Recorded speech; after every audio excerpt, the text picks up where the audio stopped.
Ótimo, perfeito. Eu acho que agora vai. Então, eu vou começar do zero aqui, tá bom? Tá certo. Olá, pessoal. Sejam bem-vindos ao segundo episódio da terceira temporada do Bioprot em Entrevista. O nosso convidado de hoje é o professor Dr. Jacinto Costa, que possui graduação em Biomedicina pela Universidade Federal de Pernambuco e mestrado em Biofísica pela mesma universidade. O professor Jacinto é doutor em Ciências, Pesquisas Laboratoriais em Saúde Pública, Patologia Mamária, pela Coordenadoria de Controle de Doenças da Universidade de São Paulo.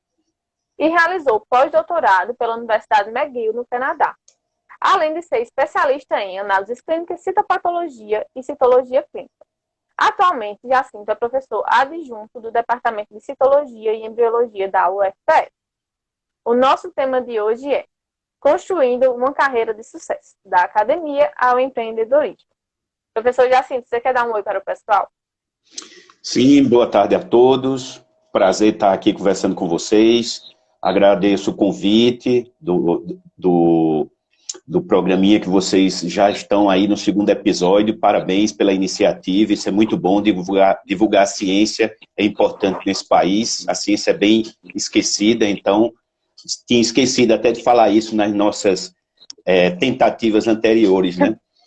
E estou à disposição para a gente começar aí o bate-papo. Perfeito, professor. Então, pessoal, como vocês sabem, né, aqui o Bioprot Entrevista ele é um esquema de perguntas e respostas, então a gente tem um roteiro prévio preparado, onde eu vou fazer algumas perguntas para o professor Jacinto e ele vai respondendo. Mas vocês também podem ficar à vontade para fazerem perguntas, tá bom? Que aí eu vou passando para o professor para ele responder. Então, professor, começando aqui as nossas perguntas. Nós fizemos, né, um breve resumo do seu currículo, mas sabemos que tem muito mais por trás dele. Você pode falar um pouco para a gente sobre a sua trajetória acadêmica? Sim, sim. Tem algo que foi muito importante na minha vida, que foi o seguinte. Antes de terminar o curso de biomedicina, e eu fazia duas faculdades, né, fazia também ciência da computação, e trabalhava muito com essa parte de computação. Mas minha paixão mesmo era a área de saúde, né? E aí foi que aconteceu. Eu montei meu primeiro laboratório antes de terminar o curso. Obviamente que eu não podia assinar, eu não tinha responsabilidade técnica, então eu procurei alguns colegas que inclusive já eram formados, já tinham certo tempo aí na minha frente de estrada, isso foi muito bom, porque eu aprendi muito com eles. E antes de terminar o curso, eu estava com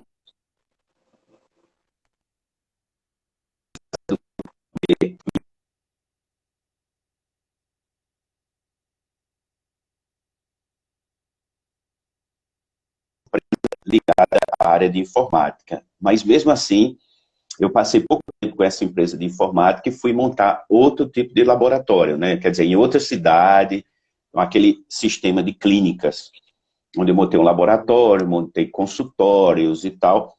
E assim foi. Aí depois eu fui para outra cidade também, expandi, montei um outro laboratório, passei aproximadamente 18 anos com esse laboratório e também, nesse ínter, eu ainda montei uma empresa de distribuição de material médico hospitalar, né, e laboratorial também. Então, assim, isso me deu um know-how para poder tocar esse laboratório durante algum tempo, mas a minha grande vontade mesmo era ser professor, eu nasci para isso. E desde quando eu me formei, quer dizer, antes, né, eu já dava aula em cursinho, e dei aula em alguns colégios em Recife, e depois eu continuei dando aula, terminei a faculdade, pulei logo para o mestrado, depois fui dar aula em faculdades privadas, e tive essa carreira aí paralela empreendedora, mas sempre de olho na universidade. E com isso eu continuei fazendo mestrado, doutorado, e especializações, cursos, para poder, quando tivesse concurso, né, que eu peguei uma época um pouco difícil, que não tinha concurso, que foi a época do Fernando Henrique, não tinha concurso, e aí terminou que eu atrasei a minha entrada na universidade que eu queria, que era a Federal de Pernambuco.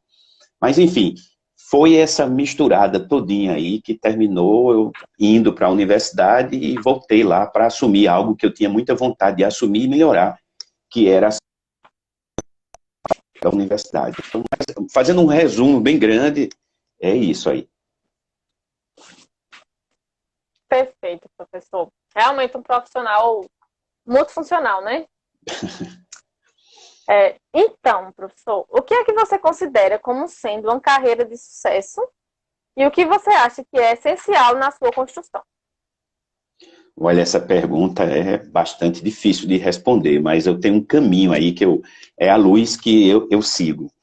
Eu acho que o sucesso é uma palavra muito perigosa para você empregar, se você não souber empregar bem. Eu acho que o sucesso está muito ligado à realização de vida.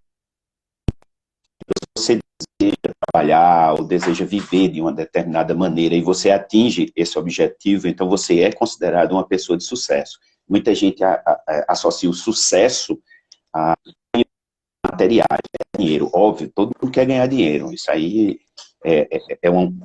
a gente não vai se iludir dizendo que não. Mas mais importante que ganhar dinheiro é acordar querendo fazer aquilo que gosta e fazer com gosto, né? Então, assim, eu acho que um dos motivos é quando você se identifica com o seu curso e você começa a investir nele desde a graduação. O momento da graduação é muito importante, porque você forma colegas, você conhece pessoas, tem os professores que muitas vezes são pessoas que indicam alunos, né? Eu já indiquei vários alunos meus, bons alunos que terminaram o curso e eu vi que tinha potencial, inclusive alunos de pós também. Então, assim, é uma construção que você tem que fazer desde cedo. Eu sei que quando a gente entra na universidade, geralmente 17, 18, 19 anos, é a média mais ou menos, a gente não tem muito isso na cabeça, né, do que vai fazer para o resto da vida.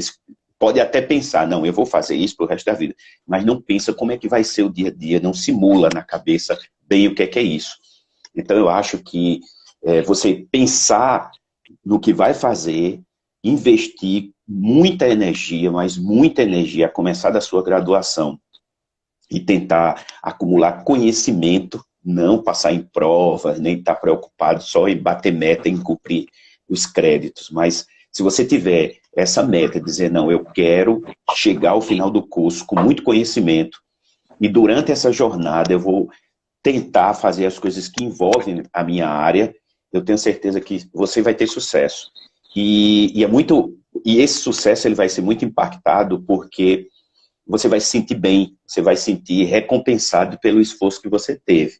Então, assim, a gente vê que em uma sala de aula, por exemplo, no meu caso, eu já tenho um certo tempo aí de ensino, a gente bate o olho, assim, no início e vê que tem pessoas que já têm esse potencial. E tem outras que se transformam, talvez por gostar da disciplina, não sei, mas eu já vi casos de alunos que chegaram realmente muito, muito desanimados, fracos, e deu uma volta assim, e a coisa mudou bastante. Então eu acho que, além de tudo isso que eu falei, você tem que ter metas muito bem estabelecidas, você tem que saber onde você quer chegar, o que você quer ser, né? Porque se você não tiver metas, se você não tiver um objetivo de vida, vai ser complicado você saber para onde vai, né? Vai ficar um pouco meio perdido aí nesse caminho. Eu acho que mais ou menos é isso. Agora, como você falou aí, como foi minha inserção nesse meio, né? Deixa eu ver se foi isso mesmo que você perguntou, na segunda pergunta, né? Ah, não. A segunda era isso mesmo, professor, que era em relação à carreira de sucesso e o que você acha que é essencial na sua construção. Certo, pronto. Então está respondido. Pronto, professor. Então, quanto antes começar, também melhor, né? Se desde a graduação você conseguir abrir o olho, né? Nesse sentido, do que você realmente quer. Eu incentivo muito os alunos nesse tipo de olhar, porque eu vejo que quando eles terminam, principalmente os recém-formados, que a gente consegue conversar, eu estabeleço muita amizade com meus ex-alunos, eu vejo o quanto eles me relatam, e o relato é muito parecido. Professor, se eu soubesse, eu tinha estudado mais isso aqui, eu teria investido mais num treinamento disso, eu teria aproveitado mais as oportunidades, mas aí é muito ruim quando você descobre isso tarde. Então essa maturidade, inclusive pelo um curso que é de curta duração, né, são 4 anos, a maturidade às vezes nem chega quando termina o curso, vai chegar quando 2, 3 anos chegam depois de formado, né? é que você diz, poxa, eu devia ter aproveitado, porque agora eu já tenho outros desafios, né? A gente tem muito aquele negócio de dizer assim, eu não vou me preocupar com isso, não, porque eu vou me preocupar quando eu chegar mais para frente. Não, você tem que se preocupar agora, porque lá na frente você vai ter um monte de desafios que você vai ter que se preocupar com ele, não mais com o que passou. Então, para você não trabalhar duas vezes, ou morrer de trabalhar, ou trabalhar excessivamente, algo que você poderia ter feito antes, você tem que pensar dessa maneira, né? Perfeito, professor. Então, agora puxando um pouquinho mais para o lado do empreendedorismo, né? Em que momento você começou a conhecer e se interessar, né, por esse assunto do empreendedorismo e como foi a sua inserção nesse meio? Olha, eu acho que desde menino eu já fazia isso, né? Eu não vou nem contar as brincadeiras que eu fazia com o menino para encurtar a história, mas durante esse trajeto, que foi mais ou menos quando eu terminei essa fase de colégio, estava terminando e fiz vestibular, eu acho que a primeira coisa, o primeiro insight que eu tive foi justamente de utilizar o meu curso para pensar em um negócio. Obviamente que naquela época era um pouco diferente, né? Eu me formei em 94, mas quando foi mais ou menos em 92 para 93, foi quando eu pensei em montar um laboratório. E para ser sincero, eu não tinha dinheiro para montar um laboratório, né? Então eu tinha que chamar alguém que dividisse comigo isso. E aí foi o que apareceu, né? Então, aquela história que eu falei. Eu pensei em montar o laboratório e montamos o laboratório, foi muito bom, deu um retorno legal, mas eu ainda queria mais, e por isso que eu mexi muito também com a parte da computação, mas depois eu deixei o curso de computação, né? Eu fiz até a metade, depois deixei, porque o curso de computação na época, ele estudava muito mais do que isso aí, né?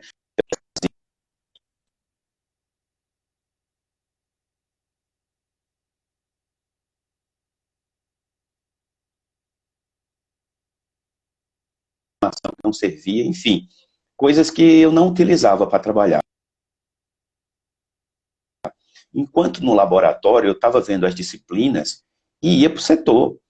Então eu treinava no meu próprio laboratório, né? Obviamente que acompanhado com os colegas que já tinham ali 10, 15, tinha um que tinha mais de 20 anos de formado.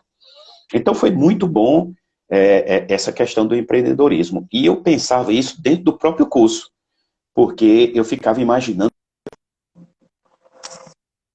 até que eu software na época para fazer laudos. Na época, todo mundo batia laudo assim. Tinha um papelzinho já semi-pronto que vinha da gráfica e o pessoal colocava os resultados ali. Eu pensei, por que não informatizar isso? Então, criei um softwarezinho, tal, botei lá e fui tentando melhorar os setores, fazer um diferencial, um resultado mais rápido, algumas rotinas, acelerar mais, implantar coisas que nem todo mundo fazia, como o setor de bacteriologia, setor de citologia, algumas coisinhas de biologia molecular, porque ainda era muito caro mexer com biologia molecular. Enfim, foi mais ou menos nesse caminho a pensar em negócios. Mas eu sofri bastante e eu não tenho que dizer que, assim, eu quebrei algumas vezes, né? Isso para mim, não é fracasso, é um aprendizado, né? E isso porque eu não tinha ideia do que era ter uma empresa, o que era a parte contábil, imposto. Então, eu consegui abrir a empresa, mas eu tive um contador no início muito ruim. Eu não sabia calcular meu custo operacional. Eu contratava colegas e por achar que o salário deveria ser tal, eu pagava mais do que a média.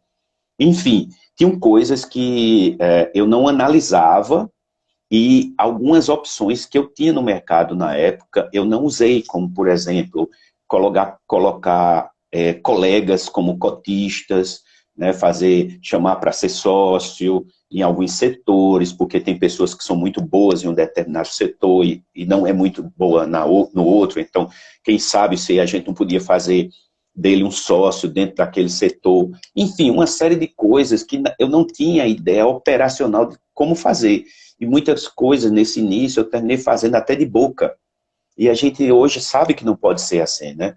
Tem que ser tudo no papel, calculado, planilhado, planejado, para poder executar. Então, hoje tudo tem que ser medido, então tudo tem que ser gravado, tem que se criar um histórico de todas as tarefas do que você faz, para poder rastrear e saber como chegar na melhoria dos resultados. Então, é mais ou menos isso daí. Eu estou encurtando bem as coisas, porque eu sei que o tempo da gente é limitado, né? É verdade, com 1 hora o Instagram encerra a nossa live, mas está sob controle aqui, professor. Se eu falar demais, você pode me interromper, viu? Dá um sinalzinho aí que eu paro. Quando eu disparo... Mas tá ótimo, professor. Só um adendo aqui. É interessante porque a gente não tem uma disciplina, né, de empreendedorismo na graduação. Então, pelo menos eu que fiz biomedicina, se eu quisesse montar um laboratório, eu não tinha nenhum conhecimento sobre isso. Inclusive, agora já no ano de quê? De 2012 para 2016, né? E o senhor falou, o seu foi em 1994. Ok, mas ainda hoje a gente não tem, né? Exato, exato. Eu pretendo montar uma disciplina dessa, de uma forma bem dinâmica, tal, como se fosse uma incubadora, para colocar os alunos para poder trabalhar. Eu já venho trabalhando nessa ideia, mas como tem aquela questão da mudança de matriz, aquela confusão toda que todo mundo que estudou na UFPE sabe, eu ainda não montei, mas já propus essa disciplina. Nossa, e realmente é uma agrado que a gente realmente precisa de mudança, né? A gente tá ficando bem para trás aí, em relação a muitos cursos. Professor, então, como que você enxerga o link entre a academia e o empreendedorismo? Olha, hoje esse link está ficando cada vez mais claro, está ficando melhor. Existe um pensamento muito ruim. Aliás, é um pensamento no Brasil inteiro, né? Que ser empresário não é uma coisa boa. Que pensar em dinheiro não é uma coisa boa. Você tem que pensar em dinheiro. Por quê? Porque senão você não paga conta. O princípio começa por aí. E a academia, se você não tiver cuidado, você mistura as coisas. Porque dentro da academia você tem perfis diferentes. Você tem pessoas que querem estritamente a carreira acadêmica, que quer trabalhar ali, sendo professor e fazendo pesquisa, está dentro do laboratório. Por quê? Porque a paixão dele é essa. Existem os que não querem nem ver isso, né? Querem se formar e trabalhar como biomédico, nas suas diversas especialidades, né? E existe aquele que não quer nenhuma coisa nem outra, ele quer botar o povo para trabalhar para ele. A verdade é essa, né? Então, assim, a gente tem que respeitar todos os perfis, nenhum é certo ou errado, o perfil é da pessoa. Então, eu acho que a academia é um ponto muito importante para despertar esse empreendedorismo. Porque o empreendedorismo não é só a questão de montar a empresa, é a sua própria carreira. Como é que eu vou fazer a minha carreira? Eu quero ser um cientista, certo? Eu quero ser um pesquisador, eu quero fazer concurso para a universidade, eu quero fazer concurso para um instituto, para a Fiocruz, para qualquer lugar que mexa com ciência dentro do Brasil. Como é que eu faço para chegar lá? Eu devo seguir que percurso, né? Então ele vai ter que procurar esse percurso, ele tem que ser monitor, ele tem que fazer IC, ele tem que frequentar, né, um ambiente acadêmico, como por exemplo, quando ele faz IC, os projetos, as defesas de dissertação, de tese, escrever um bom TCC, tá coligado com professores que possam dar uma orientação, porque o que eu vejo é que um professor que sabe orientar, não é um professor que pega pela mão, mas um professor que mostra, vai por aqui, esse caminho aqui é o melhor. Ele chega longe, tá? Ele chega longe. Agora depende 90% do aluno. Ele tem que se esforçar para isso. E hoje, como você vê uma abertura maior de comunicação, por conta das redes sociais e tal, você pode ter uma ideia e dizer assim, não, eu queria montar tal coisa aqui, um equipamento, ou alguma coisa desse tipo. Não tem sentido. O pessoal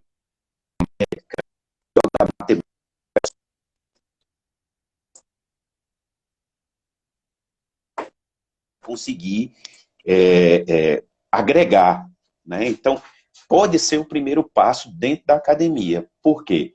Vamos supor, a gente teve uma ideia um certo tempo atrás, mais ou menos, acho que foi 2013, 2012, de montar um scanner, todo manual, assim, que eu digo manual, assim, a gente ia montar ele e depois ia tentar colocar isso para uma escala industrial. E aí a gente teve um patrocínio de uma empresa, conseguimos pessoas, por exemplo, da engenharia eletrônica e mecânica, montamos esse protótipo, e a empresa cobriu esses custos iniciais, era um scanner bem mais barato, mas aí depois a empresa desistiu do projeto, e a gente teve um monte de dificuldade para normatizar e testar e dar o aval da universidade desse projeto, por questões burocráticas. Então, o setor público brasileiro, ele é muito burocrático, muito cheio de coisas desnecessárias, tem várias camadas em que nenhum tem poder, no final das contas, só quem está nas extremidades é que manda. Enfim, foi um sacrifício e terminou que a empresa disse, olha, eu não posso esperar mais, a gente já está gastando com o projeto. E aí a gente chegou a fazer o software, fazer o equipamento, botar para rodar, mas no final das contas, quando precisava ter os testes finais, a empresa disse que não ia esperar mais. Então, foi muito chato isso para a gente, porque ficou muito bom, e eu me lembro na época que um scanner do que a gente estava fazendo, ele valia em torno de uns 130 a 200 mil reais. E a gente estava fazendo um que ia custar, já com o microscópio, com o computador e o software, em torno de 70 mil. Então, seria um equipamento que poderia ser adquirido por qualquer laboratório de médio ou grande porte, né? Então, são essas coisas que acontecem, mas mudando o olhar hoje em dia, eu vejo que hoje você tem um incentivo da universidade para criar patentes, que você tem alguns editais para você solicitar recurso para fazer projetos. Então, a coisa mudou no sentido de ter apoio para isso. E algumas instituições extra-universidade pública, né, que financiam esses projetos paralelamente. Então, se você é de uma universidade privada, de uma faculdade privada, você pode ter esse convênio e é rápido, no instante você faz isso. Então, eu acho que o olhar, a diferença está no olhar do que você vê quando está dentro de uma universidade, dentro de uma faculdade. Perfeito, professor, super claro para mim. Jacinto, fala um pouquinho para a gente agora, como é que você tem exercido o empreendedorismo na área da saúde? Olha, como a minha especialidade é uma especialidade que ela é diferenciada, por exemplo, um professor de biofísica, vamos dar um exemplo de biofísica, você não é um biofísico para trabalhar no mercado profissional, né? Você é um biofísico para trabalhar no mercado acadêmico. Então, vamos supor que a citopatologia ou a citologia clínica, ele é uma especialidade que dentro da carreira do biomédico, do farmacêutico, do médico, de alguns biólogos, né, depende do estado, ele pode exercer aquela atividade como uma especialidade. Então, termina sendo uma busca muito grande. E aí, a própria universidade pública, através da fundação, ela abre a possibilidade da gente montar esses cursos de pós-graduação e de extensão, que termina capacitando alguns biomédicos. Então, a gente está na 6ª turma de pós-graduação em citologia clínica. Na Federal, foi isso. Agora, antes de entrar na Federal, eu fiz também, mas desde 2001 que eu tenho pós, né? E aí, quando eu entrei na universidade, eu entrei em 2009, em 2010 eu peguei e levei o curso para lá. E aí a gente já teve mais de 200 egressos de citologistas formados, né? E, assim, isso abriu portas para o seguinte, para manter o próprio laboratório de pesquisa. Então, eu pensei o seguinte, eu não posso ficar dependendo só de editais, né? Porque edital, por exemplo, o último que eu ganhei foi do CNPq em 2018, que foi o edital do Universal. Outros editais eu tentei, mas não consegui. Então, assim, meu dinheiro, digamos, meu não, né, do edital acaba esse ano.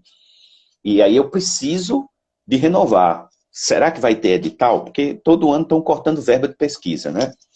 Aí, diante disso, o que é que eu faço? Eu monto a pós, pago os professores e o que sobra eu compro material para o laboratório. E é assim que eu estou mantendo o laboratório. Quando a gente precisa de algo melhor, por exemplo, agora a gente está precisando de dinheiro para ajeitar um freezer -80, que está quebrado, e uma pessoa deu um orçamento de 15 mil para ajeitar, outra deu um orçamento de 4 mil.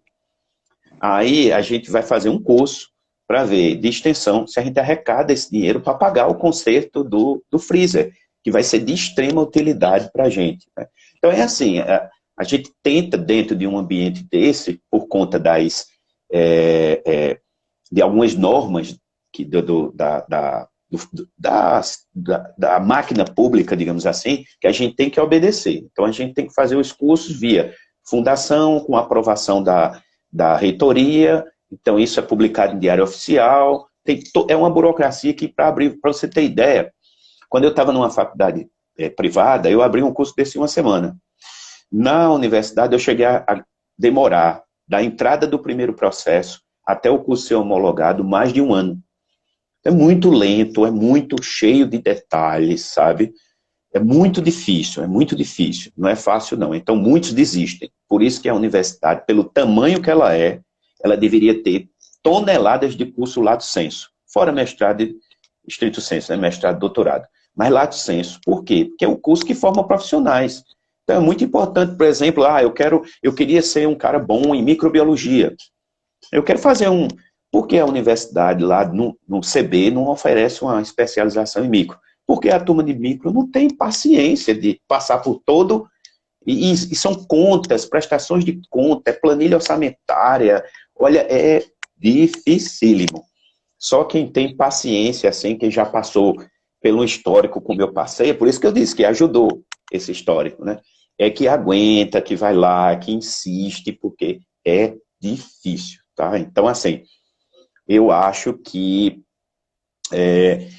o caminho hoje se estreitou muito por conta das redes sociais, por conta da comunicação rápida, né? Você vê que você precisa fazer uma abertura de inscrição para um curso. Antigamente a gente fazia um bannerzinho, pagava o Diário de Pernambuco, o Jornal do Comércio e outros jornais, para publicar, para se de repente alguém ler, né? Hoje a gente nem precisa mais, a gente coloca nas redes sociais, pouco tempo, já tem que frear, porque já tem gente demais, né? Uhum. Pronto, professor, justamente aí vamos entrar na próxima pergunta. Então, nesse sentido, né? Qual que é a importância das mídias sociais para o empreendedorismo na área de saúde? Olha, eu acho que agora é a mola mestre. Eu acho que sem ela você não faz nada.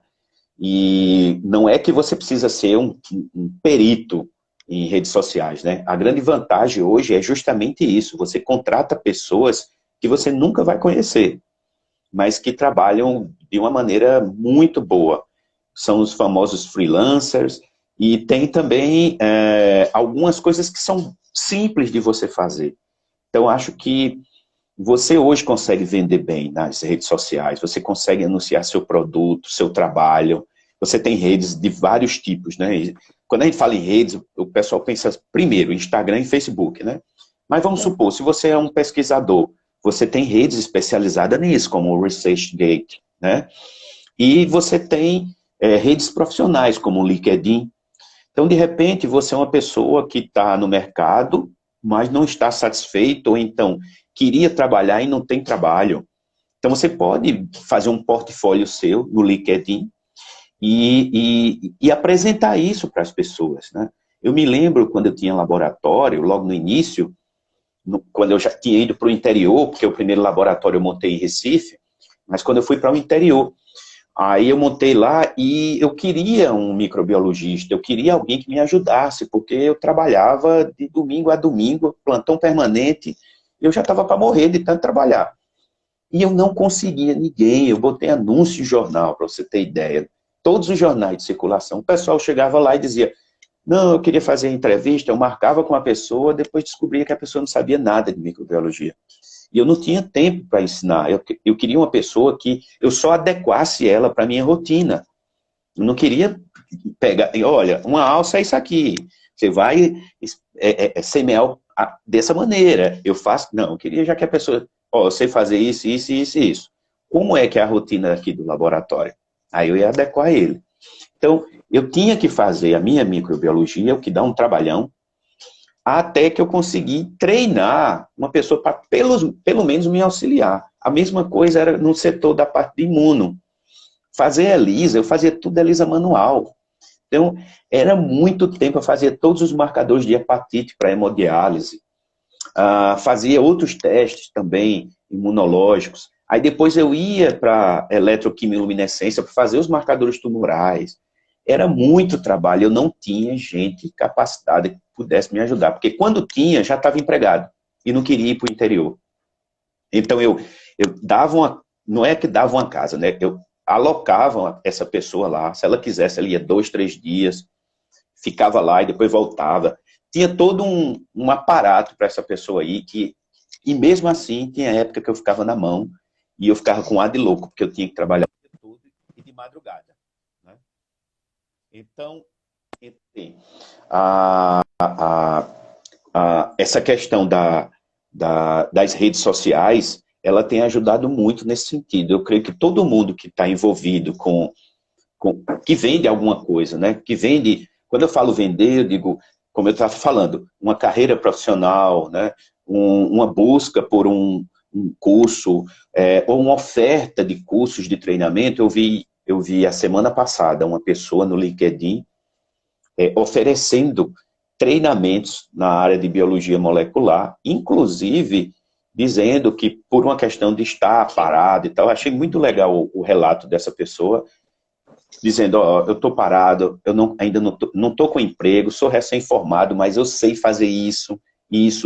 Poxa, se eu tivesse um laboratório na época, quer dizer, agora, né, eu chamaria essa pessoa, porque ela demonstra um histórico de que sabe fazer, mas que ainda não achou uma oportunidade. Eu creio que já deve ter achado, porque se ela realmente faz o que ela colocou lá, se ela domina as técnicas que ela diz que domina, eu acho que ela não vai demorar muito, não. Porque da mesma maneira que eu fui impactado pelo que ela falou, eu acho que outros também vão ver aquilo. Então, você veja, uma rede social. Quando eu estava lá no Canadá,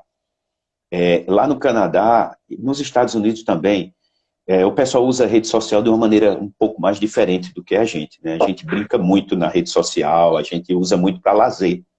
E as redes sociais, eles não usam muito para lazer. É mais difícil. Piadinhas, aquelas coisas engraçadas e tal. Não estou dizendo que é errado, eu até gosto. Mas é porque eles procuram emprego pelo LinkedIn. Eles se candidatam, eles fazem entrevista, por exemplo, pelo LinkedIn. Eu estou dizendo LinkedIn porque foi o que me veio à cabeça, mas tem outras redes também. Então, assim, eu acho que também falta um pouco de seriedade e um olhar mais profissional da carreira. É aí que eu digo, o empreendedorismo na carreira profissional, seja ela qual for. Não é só venda, gente. Quando a gente fala em empreendedorismo, um pouco pensa, montar empresa. Não é só montar empresa, né? É você, por exemplo, você vai para um laboratório fazer pesquisa. E aí, daqui a pouco, você começa a assumir posições nesse laboratório. E vão lhe cobrar o quê? Solução. Eu quero soluções. Como é que eu resolvo esse problema? Aí você vai começar a ter que pensar em solução, e não só enxergar problema, porque enxergar problema todo mundo enxerga, né? Então, acho que a maturidade, devido ao acúmulo de conhecimento e às experiências vividas, leva você a ser uma pessoa de soluções, e não de mostrar problemas, né? Porque isso aí todo mundo vê. É verdade, professor. E as mídias sociais, né, têm permitido muito essa troca, né? Demais, demais. Eu fico vendo na citologia mesmo, até coisas simples como o WhatsApp, né, que o pessoal fotografa as lâminas e troca informações com os colegas. Ó, isso aqui, o que é que tu acha e tal. Então, isso está ajudando a elevar o nível dos citologistas. Isso é uma coisa boa. Fora a parte dos posts informativos, né? Inclusive no seu Instagram tem bastante, que eu observo, né? Você trabalha bastante essa parte também, né? Isso. Eu gosto muito de transformar algo informativo de uma maneira mais leve de aprender, né? Mais descontraído, porque eu acho que aprender, estudar, conhecer, não é sofrer. Você tem que fazer isso gostando, sentindo prazer e descobrindo, né? Às vezes a gente junta uma informação comparativa que é, para muitos, uma dúvida que ele tinha, mas não sabia nem como perguntar, ou então não tinha ideia que aquilo existia, né? Então, passa a ser duas informações, sei lá, duas lesões que são muito semelhantes, mas tem uma coisinha que é o diferencial. Aí você coloca lá, ó, isso, aqui e tal, a diferença está nisso. Então, de uma maneira mais simples e objetiva, né? Tem um ditado que diz, que eu gosto muito, que diz o seguinte: toda simplicidade vem de uma complexidade bem resolvida. Eu acho que o fundamento é esse. Perfeito, professor. Então, de forma geral, né, quais dicas você daria a alguém que quer se inserir nesse meio de empreendedorismo? Olha, primeira dica que eu dou é o seguinte: ser curioso, né? Ser uma pessoa curiosa, querer saber como é. Uma das coisas que eu sempre indico, ó, se você gosta de uma determinada área, procura saber quem é que está no topo e procura saber o que foi que essa pessoa fez. Se é uma área assim, muito abrangente, muito grande, vê quem são os 3 melhores, os 5 melhores, né? Então, e ler sobre ele, ver como foi que caminho ele seguiu. De repente tem algum ponto ali que você também pode fazer e pegar conhecimento, né? Ou até com essa própria pessoa. Então, eu acho que o primeiro ponto é a curiosidade. O segundo, se você quer empreender, você tem que ter metas e objetivos. Se você não tiver as metas, você desenha suas metas para chegar em um objetivo. Eu quero ser o quê? Eu quero viver como, eu quero trabalhar como, eu quero ter um estilo de vida de tal maneira. Certo? Aí, para isso, o que é que eu preciso? Bater a meta tal, que é fazer, sei lá, minha graduação. Depois eu quero fazer uma segunda meta, que é pós. Depois eu quero fazer, sei lá, um treinamento no exterior. Quero passar uma temporada fora para trazer alguma coisa nova, conhecer uma cultura diferente. Eu quero depois, quando voltar, montar minha empresa. Então, fazer um planejamento para isso. Ou então, não, eu vou fazer concurso para ser professor, porque eu quero ser pesquisador. Então, você tem que ter essas metas e um objetivo, né? Ou objetivos. Outro é não ter medo de fracassar. Não ter medo de fracassar. Não é que você vá correr riscos à torta e à direita, não. O risco tem que ser calculado. Então, você não pode deixar de fazer as coisas porque você tem medo. A não ser que isso seja claro que, se você fizer, vai se dar muito mal, né? Então, tem que pensar, olha, eu quero, por exemplo, eu quero ter meu laboratório. Tá certo. Como é que eu faço? Eu vou tirar dinheiro emprestado? Eu tenho como? Tenho. Arrisca, calcula quanto é que você vai precisar, quanto tempo você aguenta esperando ter pacientes. Eu vou montar uma estrutura tal, eu vou comprar tais equipamentos. Não tenho dinheiro para tudo. Então monta uma coisa menor, começa a trabalhar com poucos setores, terceiriza uma parte, chama algum colega que tem laboratório e diz, eu vou ficar mandando minha imunologia, minha bacteriologia, tudo para você. E você vai me cobrar uma tabela tal para que eu possa ganhar alguma coisa. Eu estou dando um exemplo, né? Então, não pode ter medo de fracasso. Fracasso, na mente de empreendedor, ele não existe. Ele é degrau de sabedoria, de experiência para crescer. E o outro, assim, que eu recomendo é uma boa educação financeira. Está faltando educação financeira, muito. Essa educação financeira talvez seja o salvador da sua vida, porque o profissional de saúde ele não sabe o que é educação financeira. Ele não tem ideia do que é educação financeira. Agora é que está se tocando muito nisso, porque a gente está precisando fazer alguns investimentos nas pessoas, investimentos que ganhem mais do que, por exemplo, a taxa Selic. Estou dando uma ideia aqui.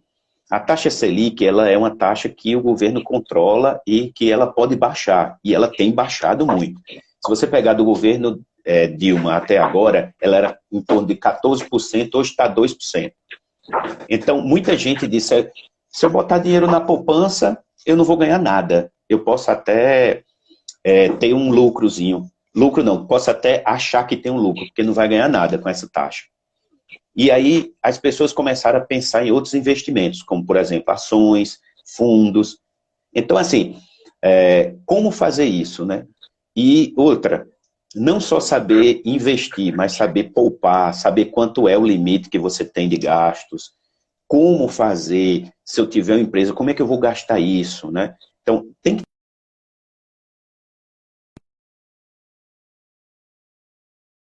Eu acho que tem que procurar isso aí para agregar, juntar isso tudo para começar a ter realmente uma atividade de empreendedorismo, tá? Perfeito, professor. Tem muita gente mesmo, principalmente quando se fala assim em mídias sociais, né, que se desestimulam com poucos seguidores, que estão ali no começo e já pensam que, não vai dar certo, tenho 50 seguidores e vê o pessoal que eles têm como exemplo, né, com seus 5 mil e tal, e já se desestimulam nesse momento. Só que são pequenos passos, né, que a gente vai progredindo. Não, e outra coisa, viu? Aproveito o que você falou, que hoje a gente está em um movimento que é muito mais bonito, interessante e louvável que você tenha muitos seguidores. Então, existe muita coisa nas redes sociais dizendo assim, olha, eu tenho um método que quando você menos esperar, você vai ter 1 milhão de seguidores. Gente, 1 milhão de seguidores que não tem interesse no teu produto, na tua área, na tua carreira, não serve de nada. E para você ser uma pessoa que tenha seguidores, você tem que ofertar alguma coisa que seja interessante para ir atraindo. Por exemplo, se eu sigo alguém, porque o conteúdo que ele libera lá é bom para mim, eu vou indicar essa pessoa, eu vou dar likes lá e o algoritmo do próprio da rede vai identificar que aquela pessoa tem notoriedade. E você só ganha essa notoriedade produzindo.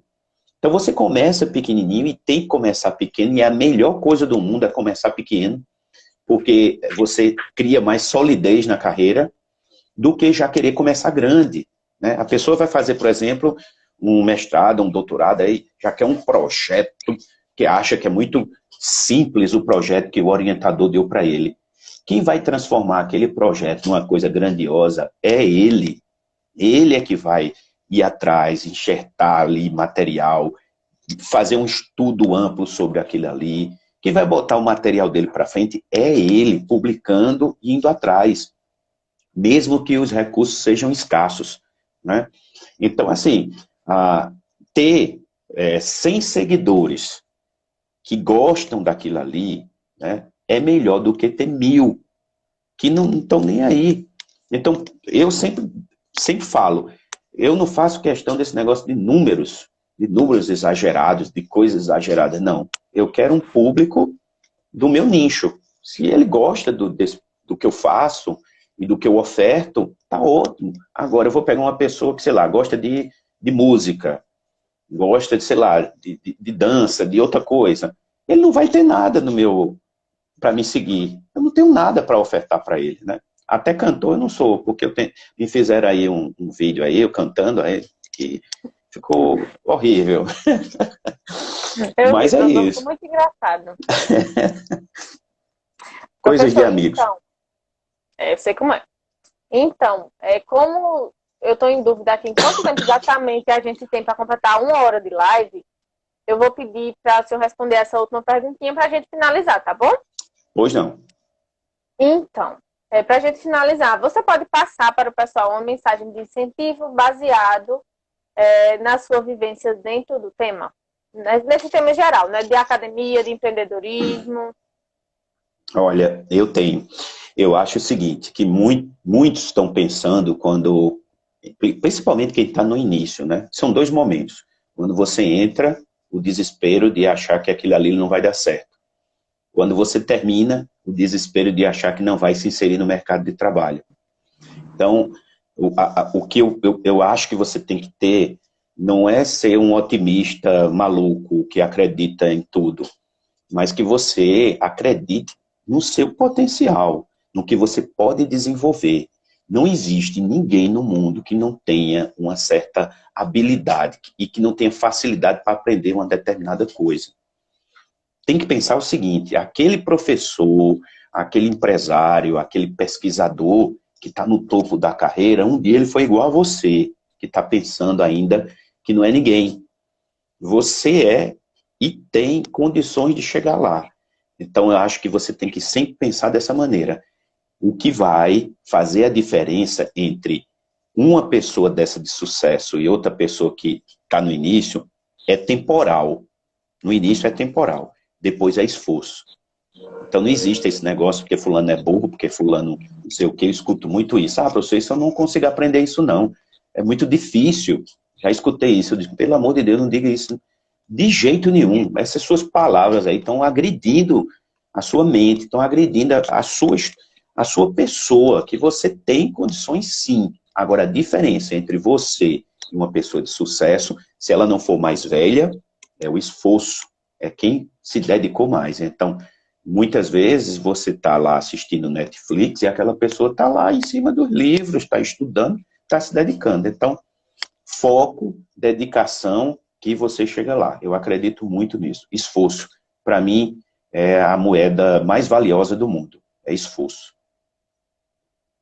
Perfeito, professor. Muitíssimo obrigado, né, pela sua participação aqui com a gente. Foi muito esclarecedora para mim e tenho certeza que para o pessoal também. Eu que agradeço e espero que tenha contagiado aí a turma que está assistindo e as que vão assistir depois. E também avisar, qualquer coisa, é muito fácil de me encontrar. Botou meu nome lá, professor Jacinto Costa, me acha nas redes, me acha no meu site, que também é www.jacintocosta.com.br.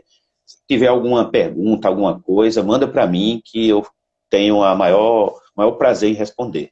E mais uma vez, obrigado, Leida, obrigado pelo convite, obrigado a todos vocês e que o projeto de vocês dê tudo certo e façam mais lives aí pra gente. Muito obrigada, professor. Espero contar com você mais vezes. E a gente vai deixar, então, os seus contatos de site, Instagram e tal, na legenda do vídeo, tá bom? Tá, joia. Muito obrigado. Muito obrigado, professor. Obrigado, pessoal. Fiquem ligados nas nossas redes sociais, né? Que semana que vem nós vamos ter, então, o terceiro episódio, né, dessa temporada. E, então é isso. Muito obrigado e até mais, pessoal. Até mais. Abraços. Até mais, professor.